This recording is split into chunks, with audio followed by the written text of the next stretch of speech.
Welcome back to another interesting tutorial about WeChat account settings. And in today's video, I will show you on how to link your QQ ID account with your WeChat account in few seconds.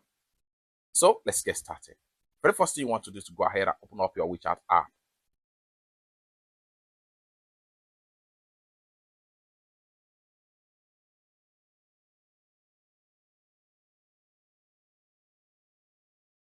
After you open up your WeChat app, proceed to me right here.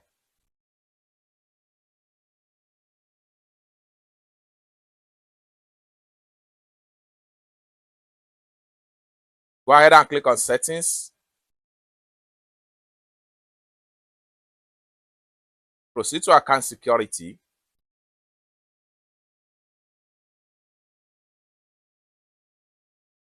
Proceed to more settings.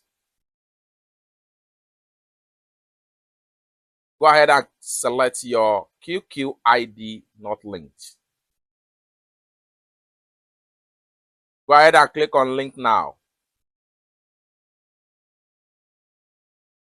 Enter your QQ ID and the password. Go ahead and click on done to verify your QQ ID. It's that simple. For more tutorial tips and tricks on how best to use your WeChat account, consider to subscribe.